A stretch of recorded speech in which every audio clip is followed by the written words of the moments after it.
ओम ब्रह्मदेवाय नमः। ओम ब्रह्मदेवाय नमः। प्रिय भक्त रावण, मैं तुम्हारी तपस्या से अति प्रसन्न हुआ। बोलो, तुम्हारी क्या मनोकामना है?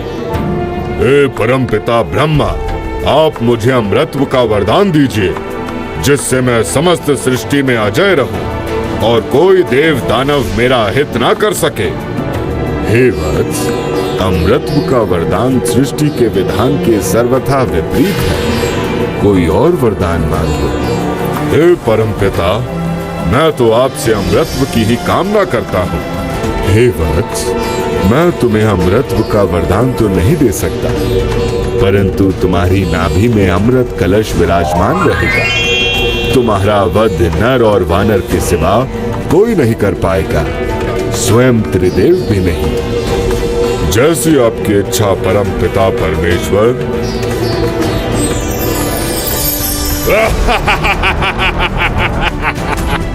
रावण को अब समस्त त्रिलोक विजय करने से कोई नहीं रोक सकता है। दैत्य का समस्त लोकों पर अधिकार होगा। मेरे समक्ष सभी देवता गण नतमस्तक होंगे।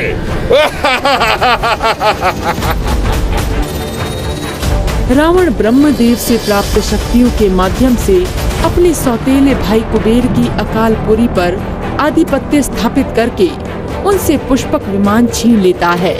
एक बार रावण पुष्पक विमान से कैलाश पर्वत के ऊपर गगन विहार कर रहा था। तभी उसकी दृष्टि सहसा समाधिष्ट महादेव पर जाती है। रावण उस समय महादेव की शक्तियों से भली भांति परिचित नहीं था। उसके मन में कैलाशपति शिव से मिलने की इच्छा उत्पन्न हुई।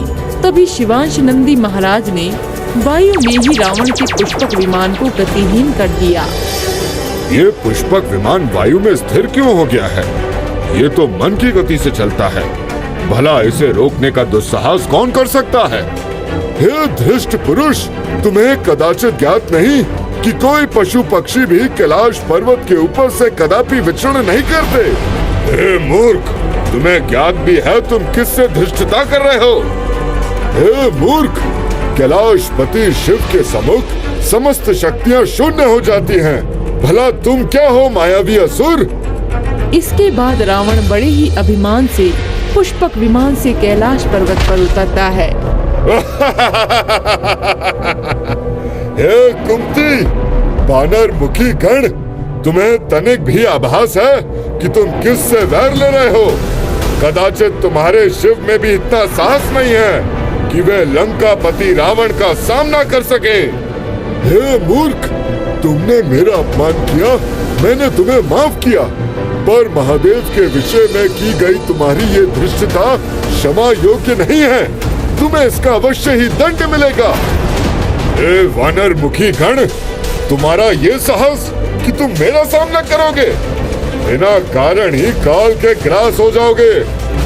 रावण यहाँ भी नहीं रुकता है और नंदी को वानर मुखी बोलकर बार बार उपहास करता है, जिससे नंदी क्रोधित होकर अपने अपमान के बदले रावण को श्राप दे देते हैं।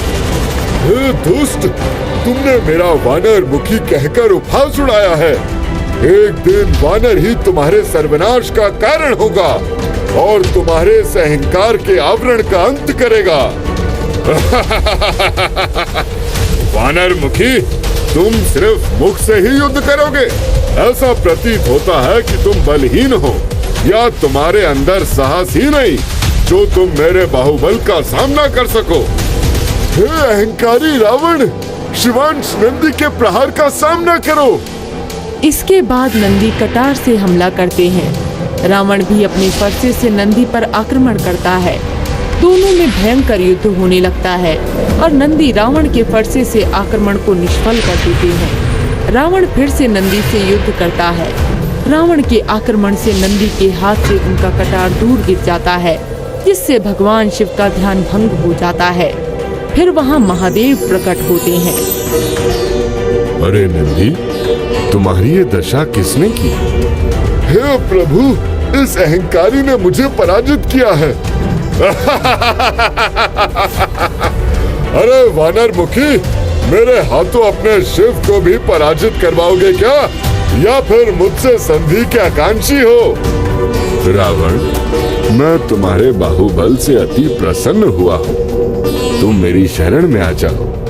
बोलो, तुम्हारी क्या इच्छा है? शिव, कायर के भांति वार्तालाप ना करो, मुझसे युद्ध करो, यही मेरी इच्छा है। हे वत्स, तुम्हें आराम की अति आवश्यकता है। अगर तुम चाहो तो हमारे कैलाश पर विश्राम कर सकते हो। विश्राम मैं तब करूंगा जब कैलाश पर्वत को उठाकर समुद्र में सम्मानित कर दूंगा। और कायर के भांति बात ना करो शिव, अगर साहस है तो मुझसे दो दो हाथ करो। जैसी तुम्हारी इच्छा।